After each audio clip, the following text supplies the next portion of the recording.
Pirates? I was about to make good my escape when... Cut! Who the hell are you? I can explain everything. Don't bother.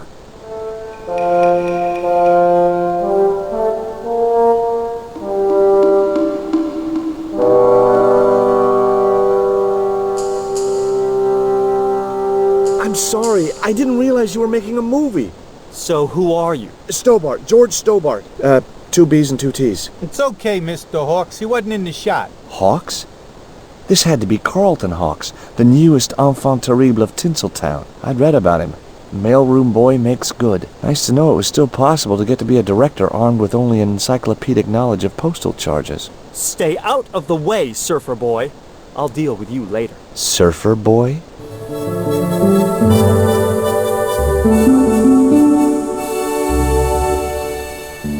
It was a woman with huge boots and an impressive cleavage. The kid looked more like a common street punk than a movie star. For some reason, the makeup department had given him a liberal sprinkling of zits. It was a plate of buns.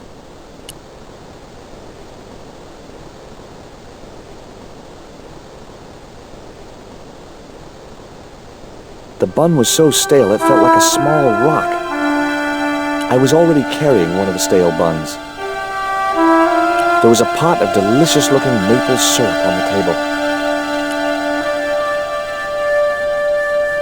It was a pile of pancakes which were being devoured by the big guy. He couldn't get enough of them. I didn't want another one of the pancakes in my pocket. He was a middle-aged man with a pock-marked face. Hi, George Stobart. Hello, mate. You're English, right? Blimey, you don't miss much, do you? Bert Savage. Have you seen what the caterers laid on today? Buns and pancakes. That's awful. It's an improvement on yesterday. The buns are stale, but the pancakes are bloody lovely. How long have you been in the movie business? Flipping years, mate. Absolutely flipping years. I was in the army before that. Thought to myself, you've been risking your bleeding neck every day, why not cash in on it like? So you became a stuntman, just like that? Nah, of course not. I had to do the training first. What training does a stuntman do? First, they told me to stand in the road. Then, they run me down. Straight up. Drove at me with a car. I couldn't believe it. I was up on the bonnet and over the other side before I realised he wasn't stopping. Then they threw me downstairs a bit and gives me a certificate. Did you ever work with Carol Climax? The Dirty Dachshund? I'll say. Flipping princess, mate. I heard she was very beautiful. Mind you, she acted like one too. Ordering this, demanding that. Did you ever meet Bertrand Oubier? Meet him? No. I saw him a few times, though. He didn't like his wife being in films. Do you think Oubier murdered his wife? I wouldn't be surprised if he did. Mind you, there were plenty of people who could have done her in. I thought the public loved her. Yeah, but people who knew her saw the other side. Have you ever seen anything like this before? What's that, mate? Stone axe? No, it's just a piece of polished stone. Very nice indeed. Shine it up a bit, you get a few bob for that. What do you think of this lipstick? Oh, very nice. Very repouche. I thought that meant hideous. I was being sarky. Looks like a skin disease, that stuff. Would you like a pancake, Bert? No thanks, mate, I've plenty here. Do you want to try some syrup with your pancakes? No thanks, mate. I've got to watch my waistline. Would you like a bun? No way. The last one I tried cracked my dentures.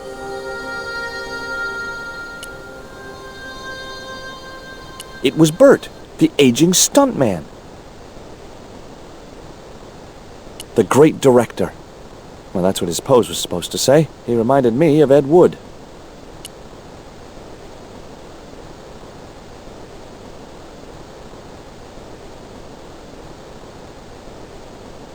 What's the name of the movie? Are you trying to be funny? No. It's Treasure Island. The only book I ever read twice. I don't recall any girls in Treasure Island. Gotta think box office. People like that kind of thing. What other changes have you made to the story?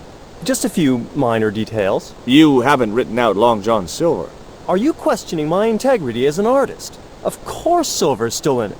We've even hung on to Captain Flint. His parrot. His trained attack falcon. Why do you think Blind Pew's blind?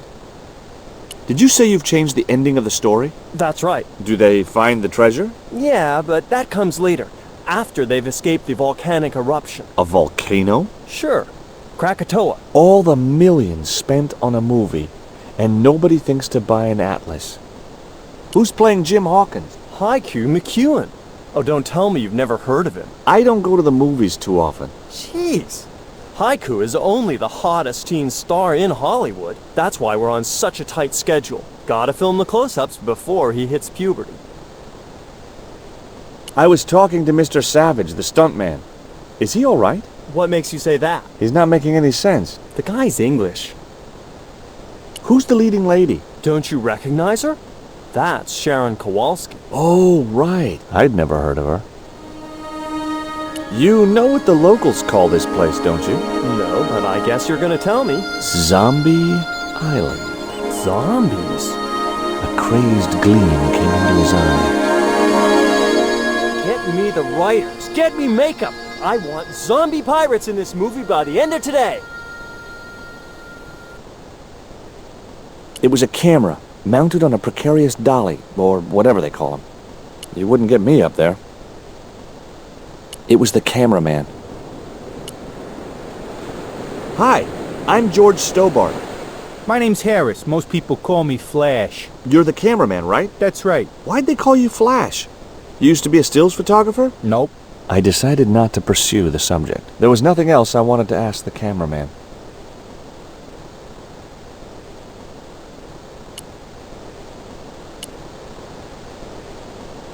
It was a plank balanced precariously on a barrel. I wasn't going to upset Hawks anymore by tampering with his props. The stockade was surrounded by a dry moat filled with sharp wooden stakes.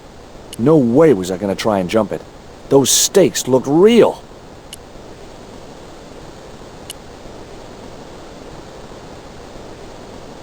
The drawbridge was up.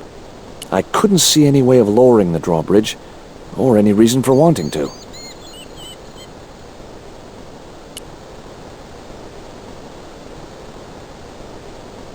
It was the famous movie star, Sharon somebody or other.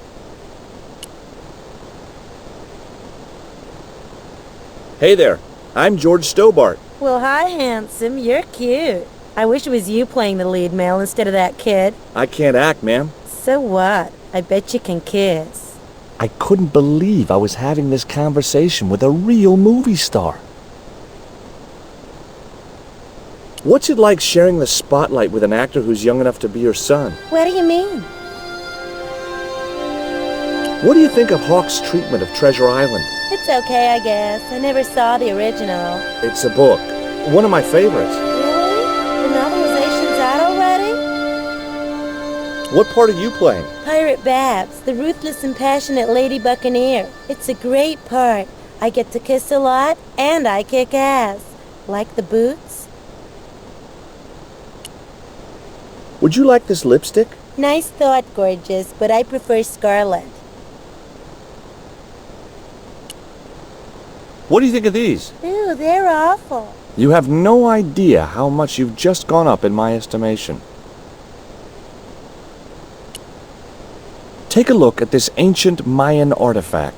That's just a hunk of stone with a picture scratched on it. In a way, I guess. You don't happen to have seen anything similar, have you? No. Would you like this bun? All right. Oh, wait a minute. Hawks is watching me. Don't let him see it. Oh, he's looking right at me. What's the matter? Never mind. Just put that cake away and pretend you weren't talking to me. I found this reed in the swamp on the other side of the island. Oh, yeah? Yeah, and I used it to shoot a poisoned dart at a wild boar. It was a real-life drama, not just a scene from a movie. Right. She was having trouble with the whole real life is not a movie concept. It was teen idol Haiku McEwen in his first starring role. Hi there, George Stobart. Uh-huh. Yeah. Haiku McEwen. You're playing Jim Hawkins, right? Jimbo. I had Mr. Hawks change his name. Jimbo Hawkins, right. Is your name really Haiku? Yeah. It was my mom's idea, okay? When I was born, I was so small and perfectly formed I reminded her of a Japanese poem. Well, I guess it could have been worse. She could have called you Limerick. That's my middle name. I may not be making millions of dollars, and I may not have thousands of nubile, if uncritical, young women lusting for my body, but I've got something that you haven't. This small piece of coal. Man, you're getting freaky on me. Would you like a bun? No way, man. I have to be careful what I eat. Yeah. Never eat anything smarter than yourself. Did you always want to be an actor? I don't think of what I do as acting, man. You're not alone. It's more like I'm the voice of my generation. What I'm saying for the kids on the street. Which is what? I'm crap, I'm going nowhere? Huh? What are you saying, man? Stobart, get out a shot. Positions, everybody. I'll get a flip chart and explain it to you later, Haiku. Haiku, baby, are you ready? Okay, man. Which scene is this? You've been captured by Silver's accomplice, Pirate Babs, who's fallen in love with you. That whirring sound you can hear? It's Robert Louis Stevenson spinning in his grave. Okay, people, top of page 76, Sharon. What about my big speech? It's been cut. Everybody ready? Up to speed. Quiet on the set. Okay, let's make magic. Oh, please. And action! Why don't you forget that dumb old squire and his bunch of merry men? Can't you see we were made for each other? I know, but Squire Trelawney saved my life, Captain Babs. Why, if it hadn't have been for him, that giant octopus would have made mincemeat out of me. But right now he thinks you're a traitor. He's locked you out of the stockade, Jimbo. That 20-foot-high wall with spikes might have kept out Silver's men, but it ain't gonna stop me. Oh, Jimbo. And cut! Good heavy breathing, Sharon. Natch, I'm a pro. Did you get the heavy breathing, Flash? Did I ever, boss? We should have made this movie in 3D. Haiku, you were great. We're setting up for the stunt now, so get a bite to eat.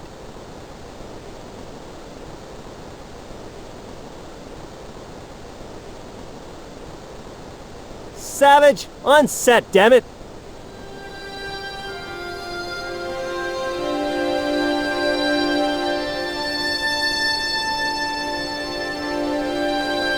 I'd seen a lot of strange things on this island, but here was a bush that was buzzing. As I walked towards the bush, it started buzzing angrily.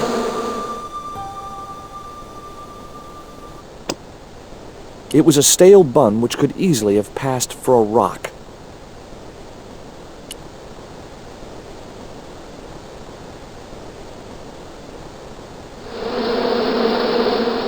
Those hornets were not pleased.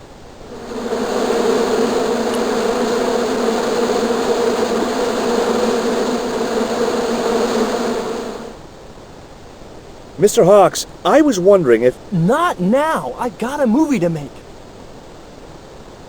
Time for the stunt, Savage. It's a short run, bounce on the plank, and somersault over the spikes and stockade wall. Do what? Plank, spikes, wall, over. Easy, a child could do it. At my age? You must be joking. I could replace you, Savage. Yeah, with an arthritic baboon. Replace me? Lummy, this could be the last stunt I ever perform. I need to think about this.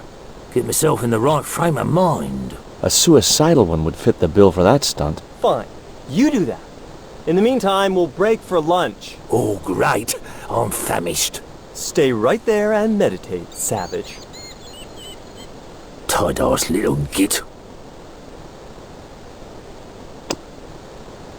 It was a plain pancake. It was a pot of maple syrup.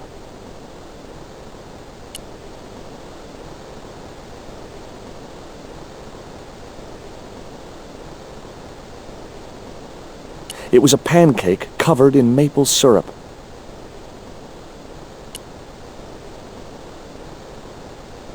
Hey, Haiku, Yeah, man. You got something to show me? I'd like your opinion on something. Yeah? What? Do you like a pancake? Look at that thing, man. It's dripping with syrup. You'll have every bug in 10 miles on your case if you get that stuff on you. I guess you're right.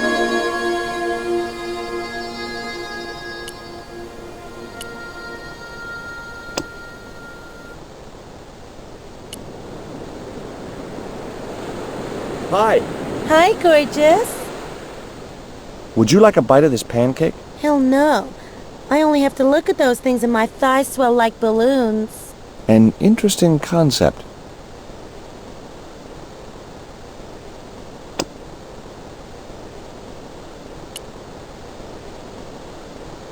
What have you got there? Would you like a pancake, Bert? Don't mind if I do. The pancake oozed maple syrup all over Bert's chins. Yeah, you put bloody syrup on that pancake. Now it's messed me all up.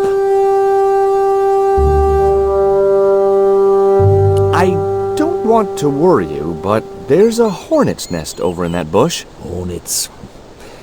That reminds me of a film I was in. The Black Hornet. The Black Hornet? I don't remember seeing that one. Before your time, most likely. What happens in it? Lummy, what don't happen in it? I was shot, stabbed, fed to piranhas, dangled from an airship, and trampled by a zebra. No, I mean, what was the plot? Plot?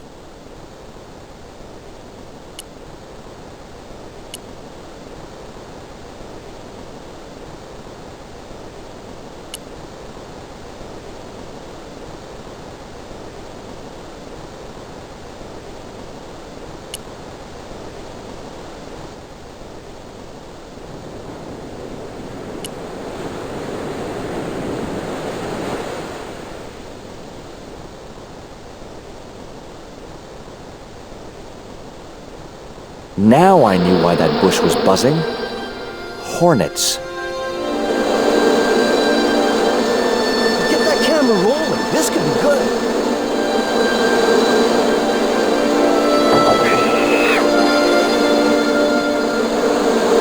Cut and print it. That was brilliant, folks.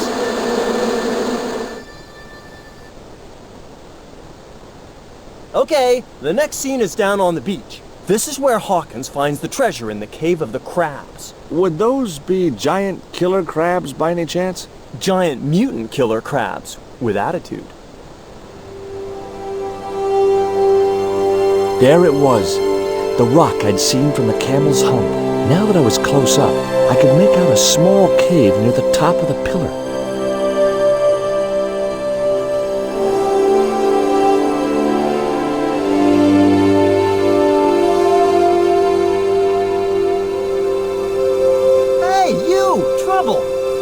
Who, me?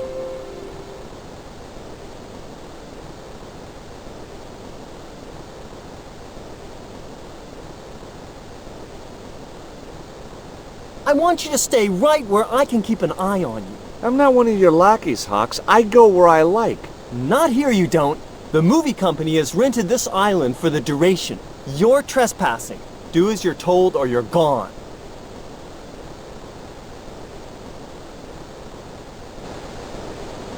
The little tent was like a canvas outhouse.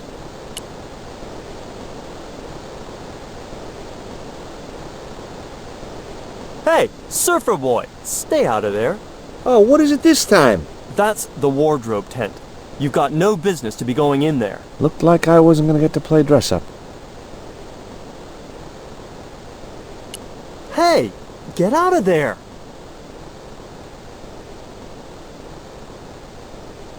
The cave mouth was huge. It looked like an obvious place to hide treasure, and that was probably why it wasn't the one Ketch had chosen.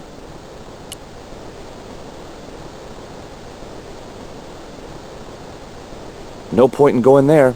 It wasn't the cave I'd seen from the camel's hump.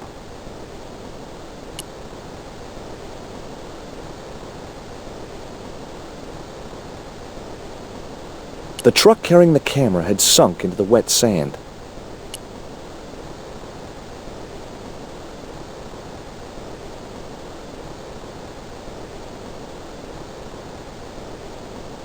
That camera wasn't going anywhere. It was the cameraman. He didn't look happy.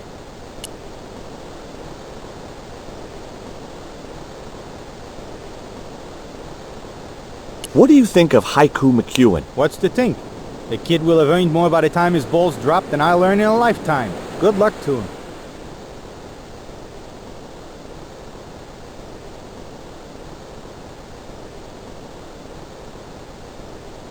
It was Haiku McEwen, marketing's answer to talent. Poor old Bert looked in a bad way. Wasn't a surprise, considering what I'd put him through at the stockade.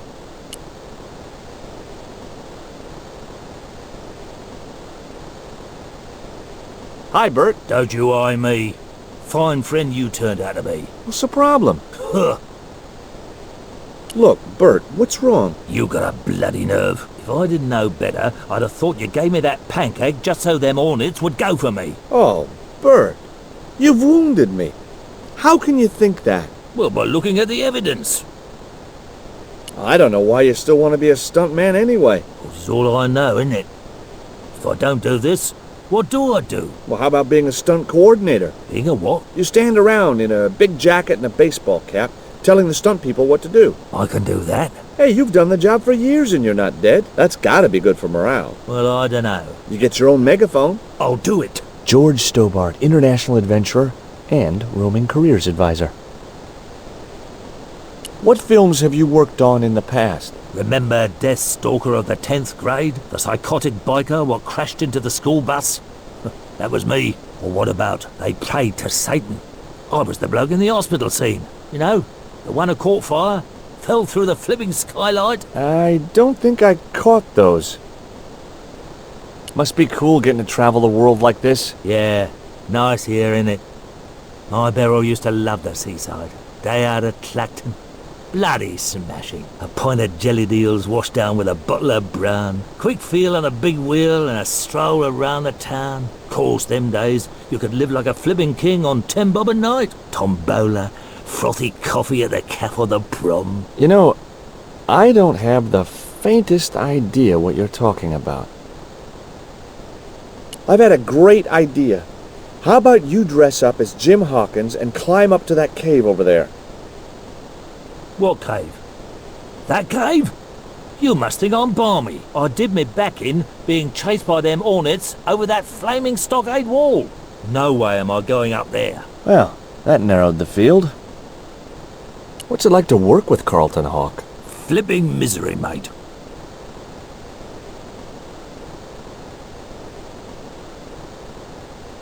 There it was!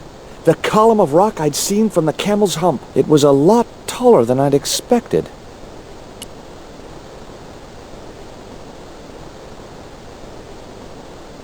Hey! Get out of shot!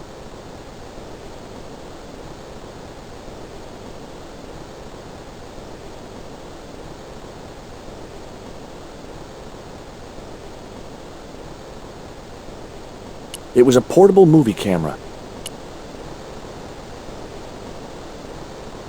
Flash?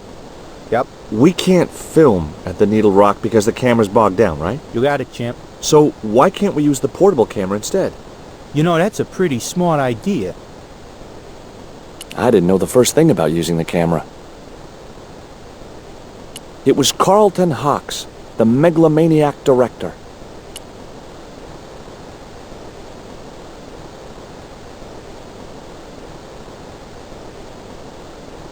You don't look happy. Why should I be happy?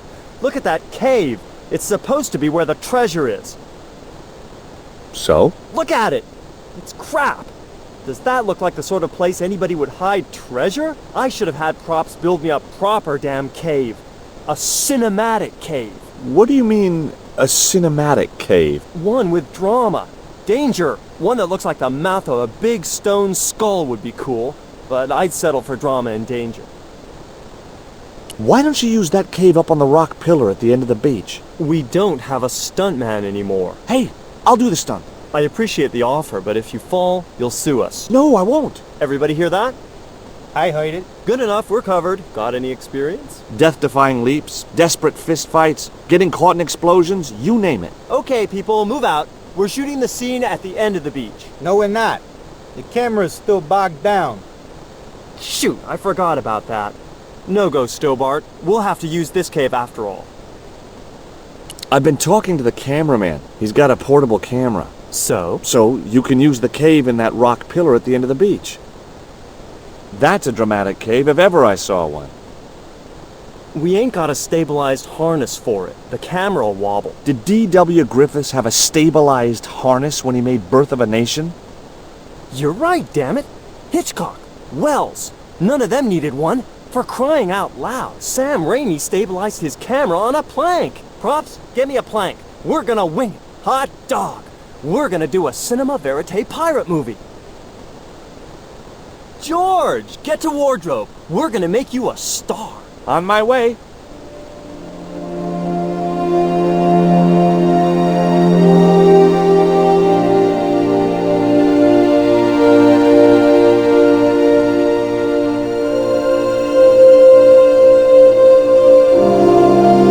Ready when you are, Mr. Hawks.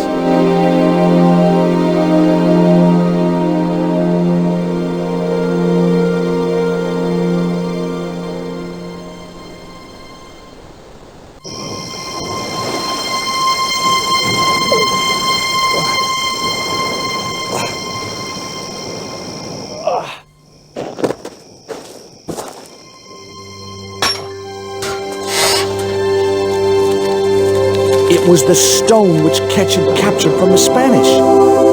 The Eagle Stone.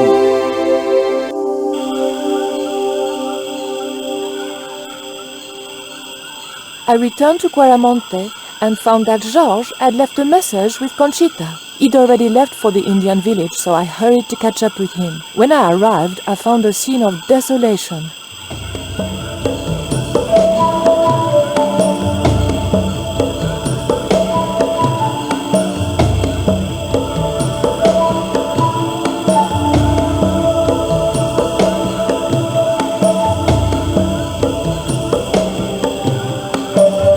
These sunglasses are George's.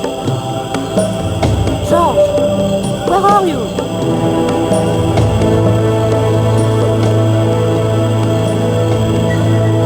Titipoco, I'm almost glad to see you.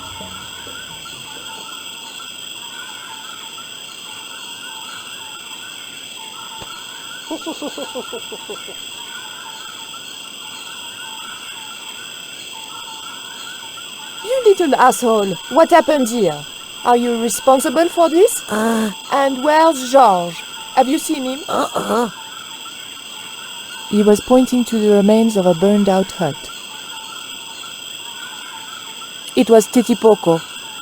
I still hadn't forgiven him for knocking me out with his poisoned dart.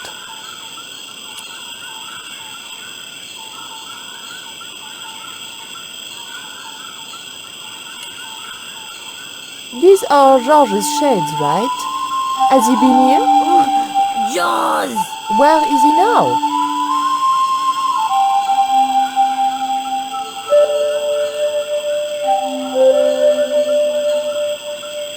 What's that? It looks like the stone we bought from Paris, but it's different. Yes, it has a carving of an eagle. That clinches it. George must have found this stone in the Caribbean and managed to hide the stone when the village was attacked by Carzak's men. I hope to God that George was all right. Where's George? George has been here, right? He was pointing to the smoldering remains of a hut. It was a smashed lantern, probably the cause of this destruction. I didn't need the lantern since it was still daylight. Besides, it was broken.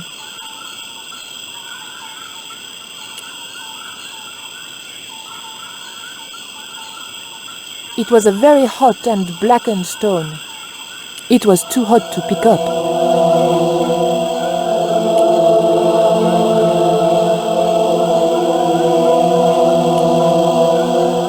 It was a small drinking vessel made from some kind of gourd. That cup was no use to me. It had a hole in it. That barrel would have looked great on my patio, filled with shrubs. There was nothing in the barrel.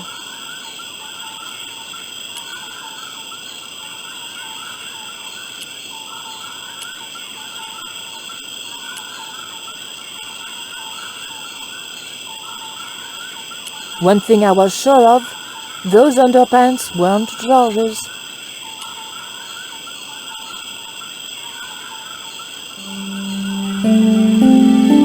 Maybe George can make use of these.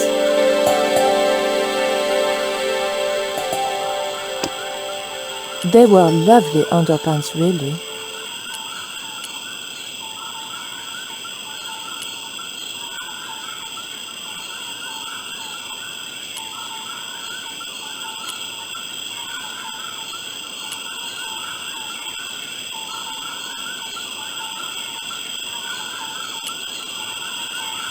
The water could have cooled the stone if I could figure out a way of getting it into the barrel.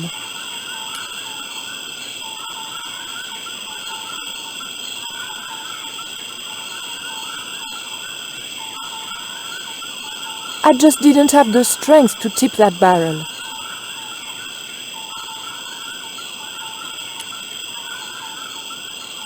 Hey, Shorty! Make yourself useful and help me with this barrel.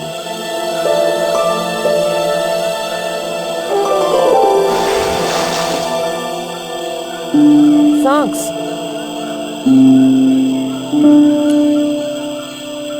The barrel was empty. There was nothing else I could do with the barrel. The ground was covered with ashes. Ashes! The thought that they might be human chilled me to the bone.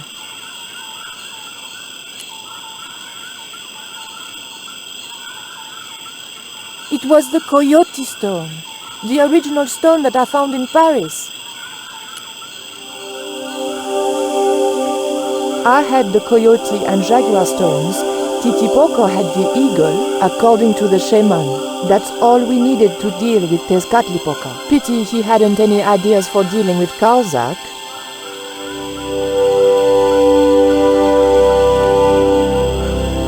What is it?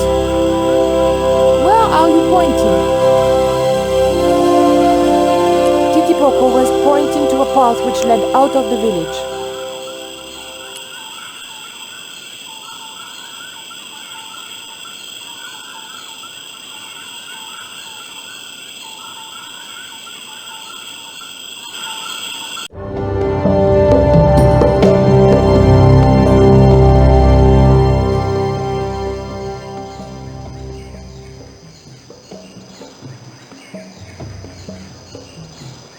It was Titipoco, my newfound ally.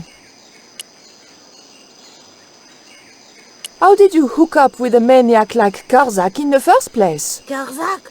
Whoop whoop loco! Yes, he scares me too. Would you like some chocolate, Titipoco? It's good vintage. You're smarter than you look.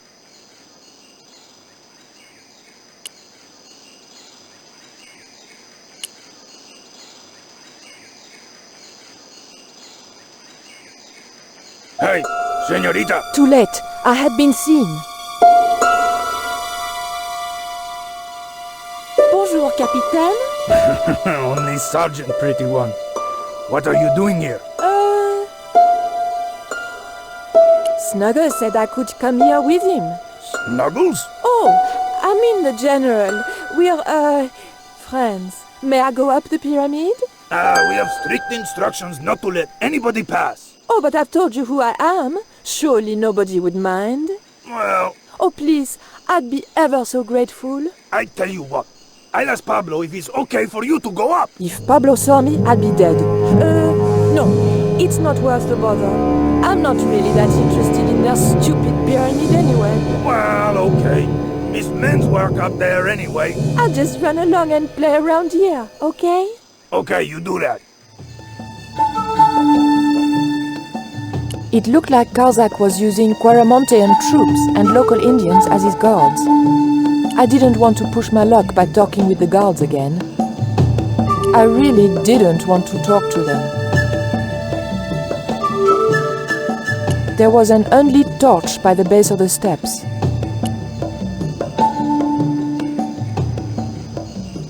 I could think of no reason why I would want to pull a heavy torch from the ground.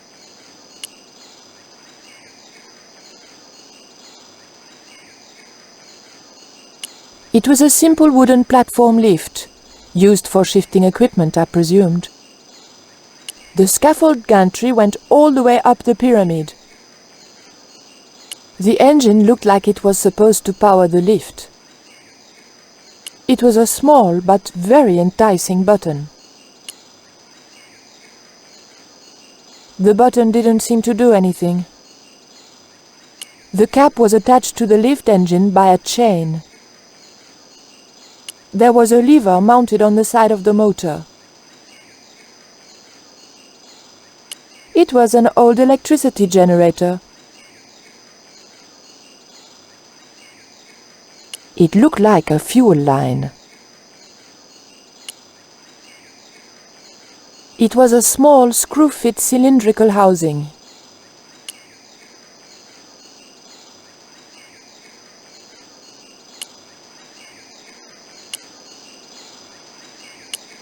It was a length of strong rope.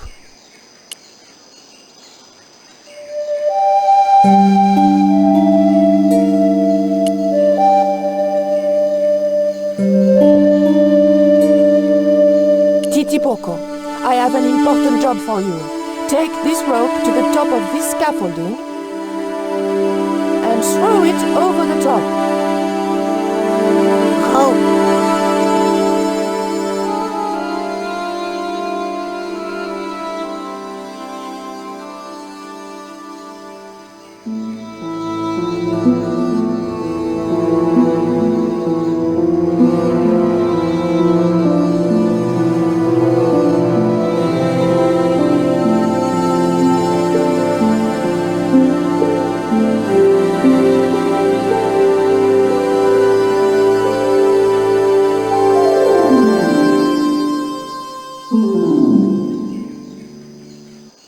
The rope hung down from the top of the gantry.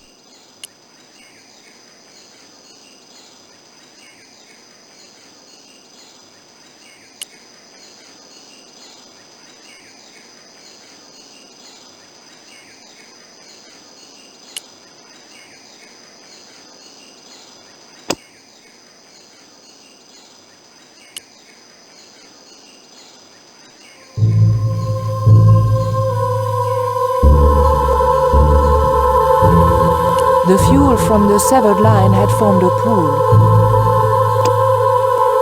It was a small screw-fit cylindrical housing.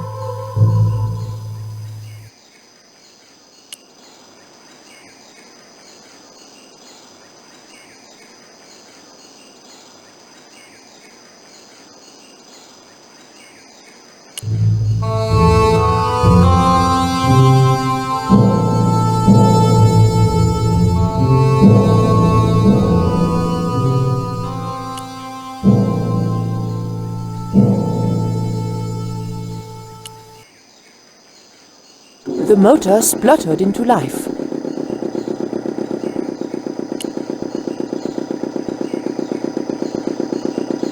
Titipoco, when I tell you, I want you to copy what I am doing. Copy.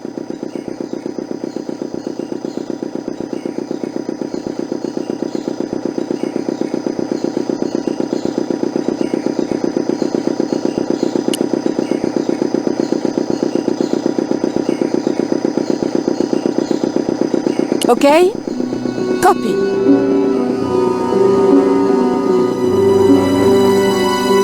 George, I I realized those bastards were going to sacrifice Georges to Tezcatlipoca over my dead body.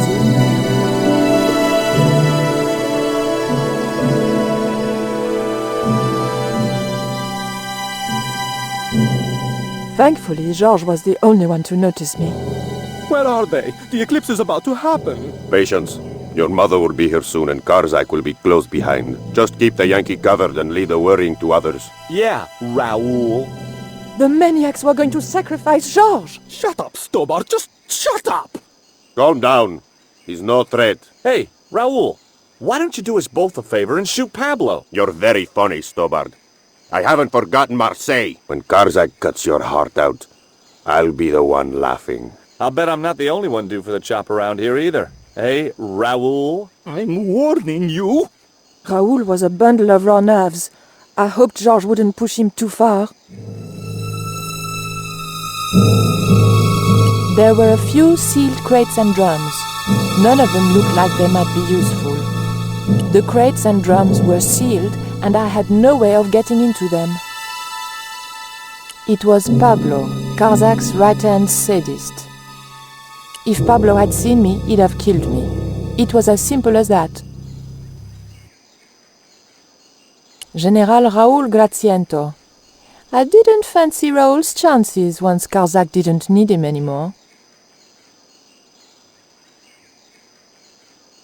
I might have been able to talk the general around if Pablo hadn't been there.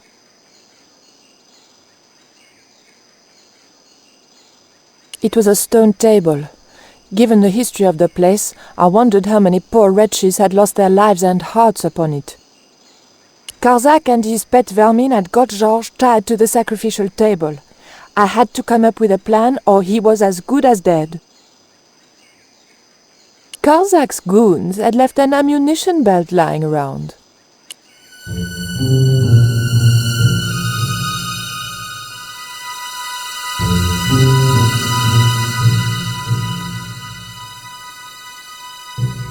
I wasn't going to risk being caught walking back down the stairs.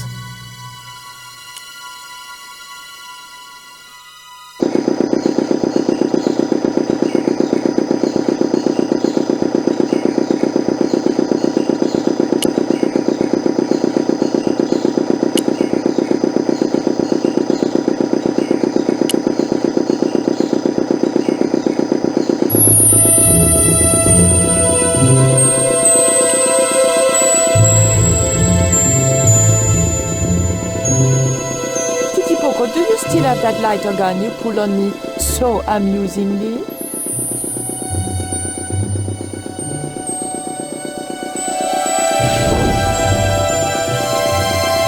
What's going on over there? Do you need help, my pretty? Nothing's wrong. I dropped, a cigarette butt. Everything is under control. I'll have the fire out in a minute or two.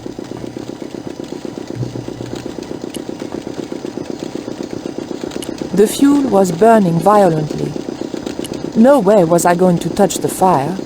Self-immolation isn't my style. It was a round of ammunition.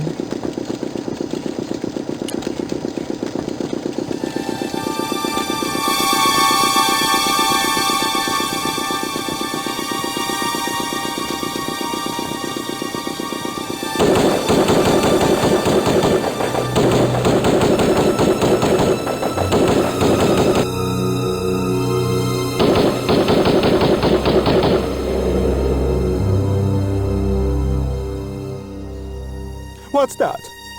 What's happening? Trouble. Give it up. The pyramid's surrounded. I'll find out what the trouble is. Watch Stubber doesn't pull any tricks.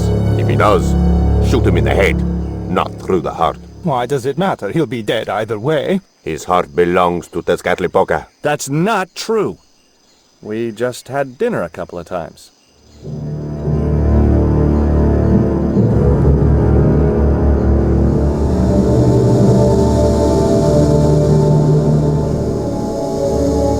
It smelled coppery, like blood. The whole place stank like an abattoir.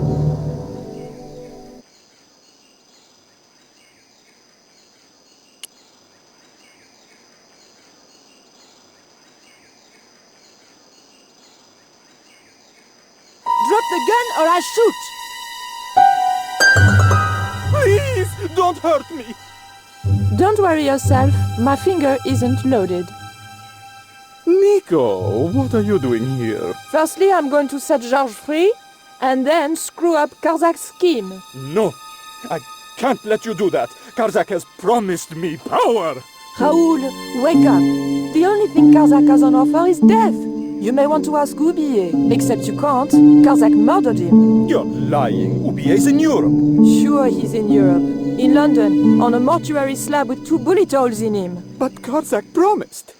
When he frees Tezcatlipoca, we'll all be granted great power. Listen to her, Raoul. Karzak's insane. I don't know. I need to think. You've let your mother do your thinking for you up to now. You need to think for yourself. Your mother and Karzak think alike. There's only one expendable member of the plan left, and that's you. Mother would never betray me. Oh, I'm tired of trying to reason with you, Raoul. Titipoco. Watch this man, and if he makes a move, shoot him with your gun.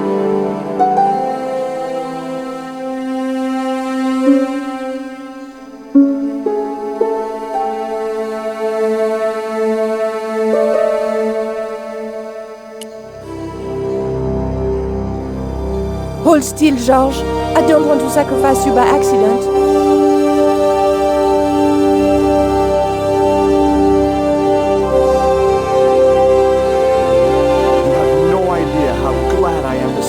They were going to cut your heart out. I think I can guess. We can save the happy reunions for later. We've got to move. Come on!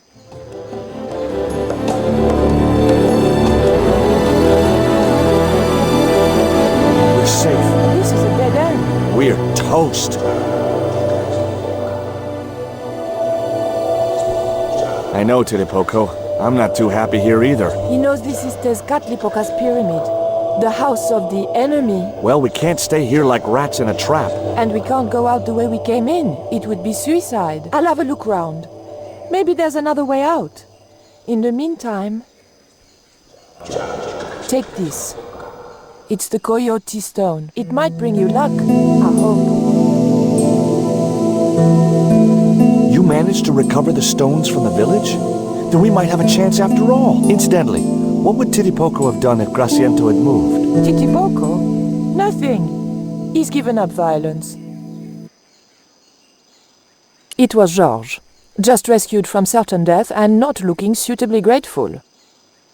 This was a time for action, not talk. Outside was certain death. By the door was a pattern picked out in blue.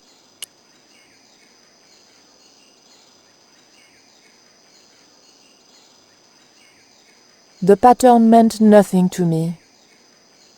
On the wall was an intricate pattern in blue and gold. The pattern seemed to have only religious significance. There was a large image on the wall of a man in ceremonial garb. More usefully, there were also a couple of livers.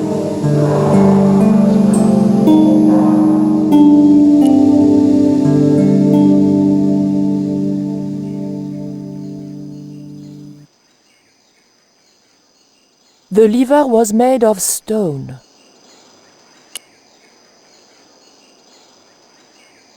Oof! The lever was very difficult to move and appeared to do nothing anyway.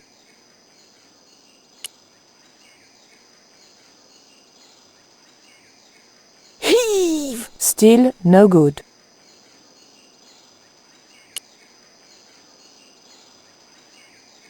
Georges? Yeah? Georges, I can only pull one lever at a time, and I think we need to pull both together. Okay, I'm up for that.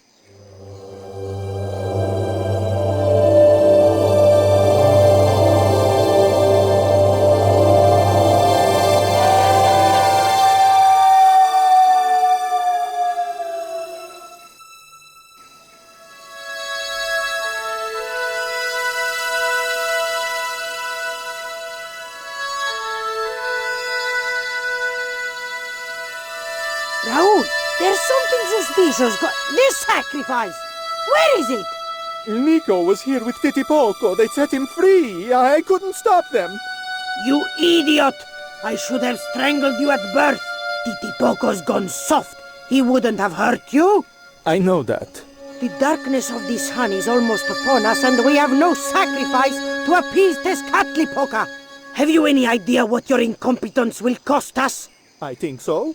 And I'm glad. What? The Mayans weren't fools. Tezcatlipoca should stay exactly where they put him. Finally got some backbone from somewhere, huh? Shame it's so late in the day. I'd rather die than see you at Karzak with that devil's power. Fine, we're still a sacrifice show. See, the eclipse begins. Pablo, kill him! Tezcatlipoca can feed upon his yellow heart. Nico was right all along, but it's still not too late. Come on then, Pablo. Let's see who sacrifices who.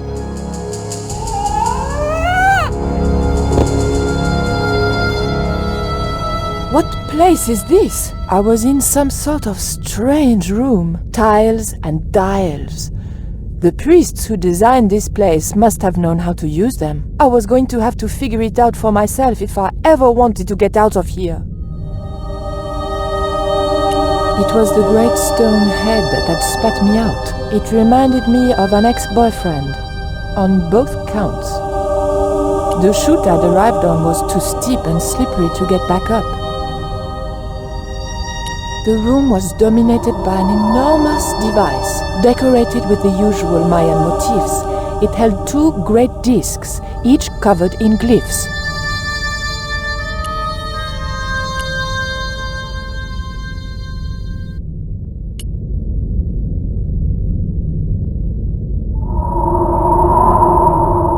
There were several tiles with glyphs on them. The tile didn't want to move.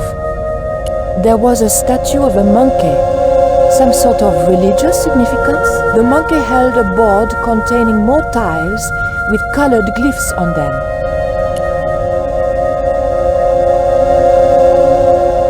The tile didn't move at all. The monkey held a board containing more tiles with colored glyphs on them.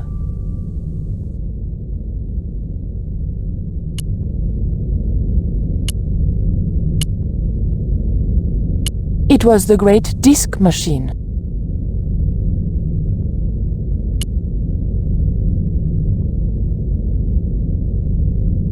The tile moved slightly.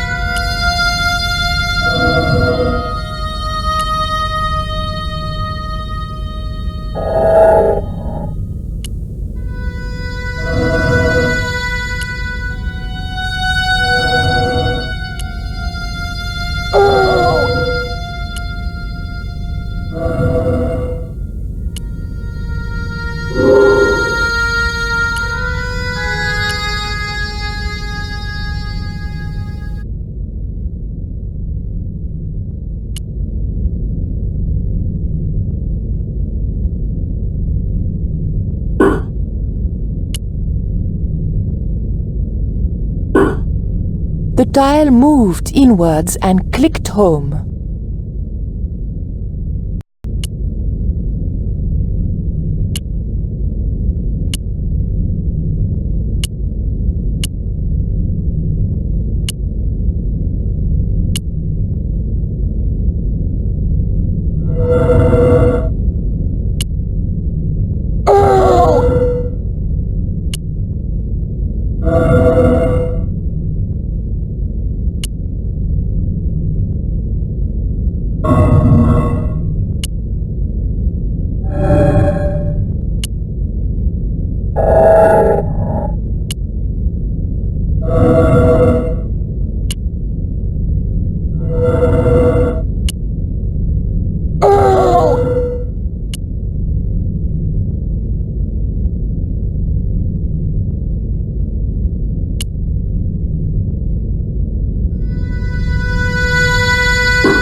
Voila!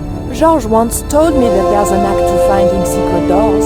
I think I'm beginning to get the hang of it. It was the secret exit that I had revealed by solving the glyphs puzzle.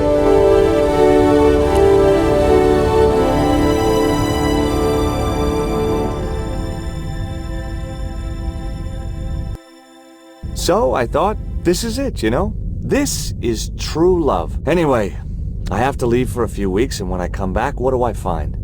Damn right. And with who? Labano, that creep. Huh? Yeah, that's exactly what I thought.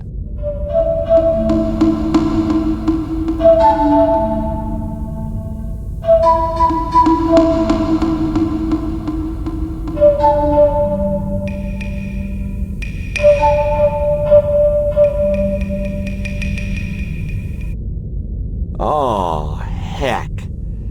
Looks like another dead-end Titipoco. Any ideas?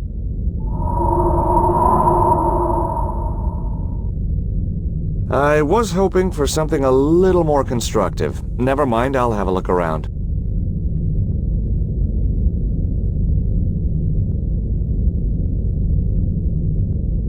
There was nothing up there, but nothing. Empty corridors and empty rooms. It was Titipoco, a new friend and a good listener to boot. There was something interesting lurking in the shadows, but I couldn't make out what it was. There was a torch in a sconce by the doorway.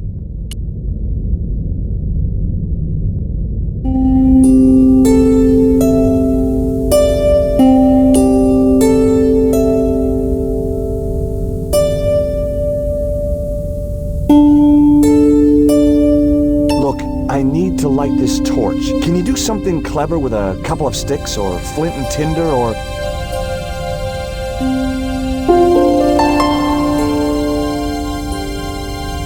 or a cheesy novelty cigarette lighter, as it turned out. There was a picture of somebody holding a torch and another guy with a lever. The lever was real.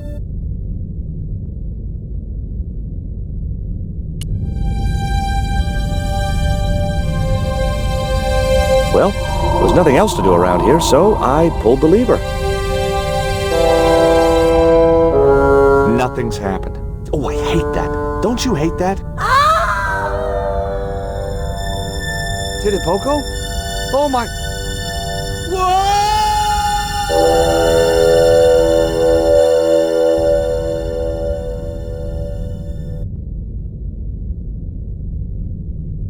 Great.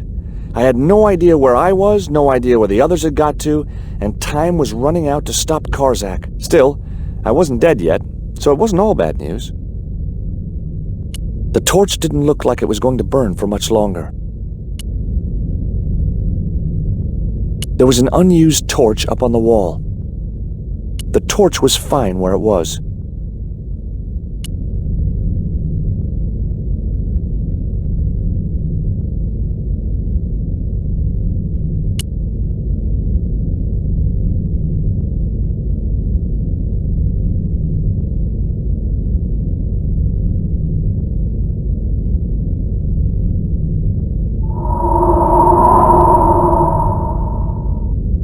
The torch could stay there until I really needed it. Another doorway led out of the room. Every time I think this place can't get any spookier, it does. There was a lever mounted on the wall. Another one of those stone levers. How rapoosh. The carving reminded me of Lane for some reason. There was nothing I could do to the carving, even if I'd wanted to, which I didn't. Impressive architecture.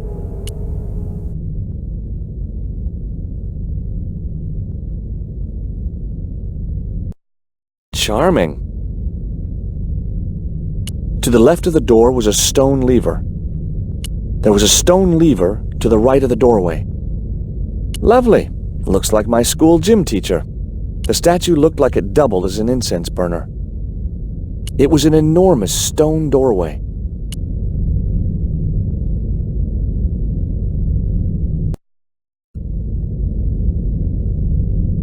There was a lever on the wall.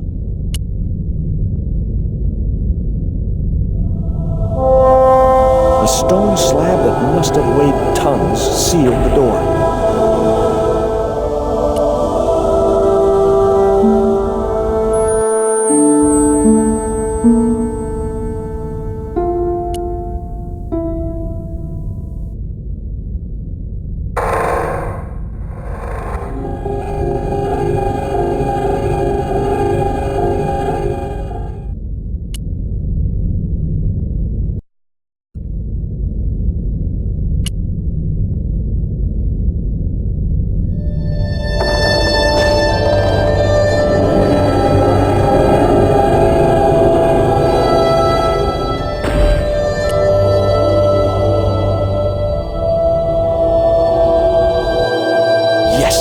Finally, I'm out of here. Beyond the secret door was nothing but gloom.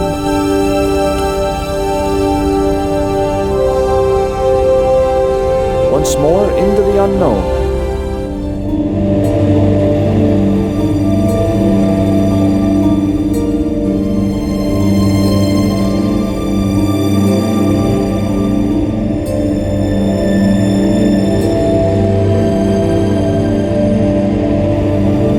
There was a lever camouflaged within the wall design.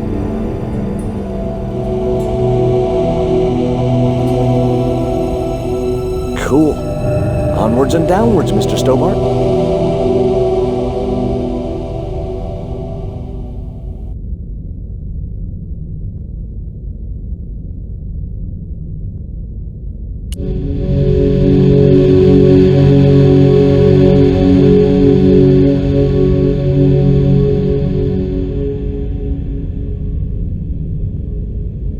This was it. The pyramid's central chamber.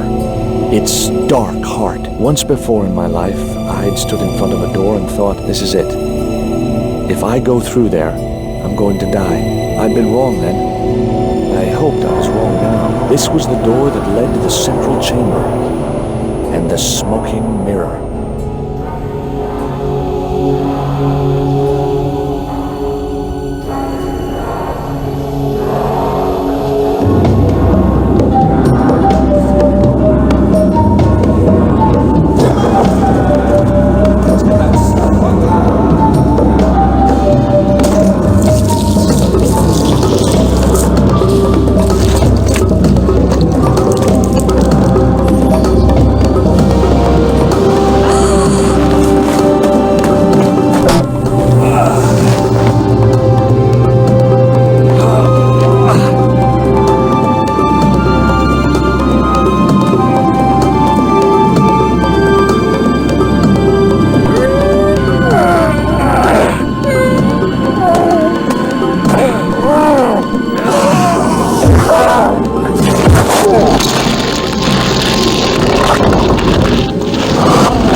thousands of years trying to chase something that's staring us in the face.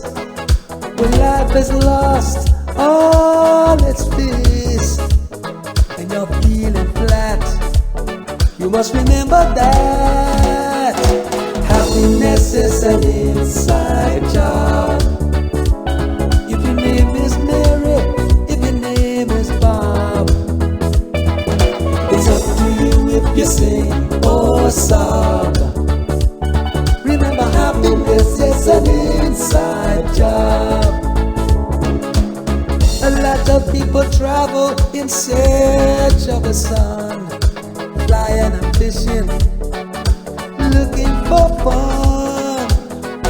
But it isn't easy leaving cares behind.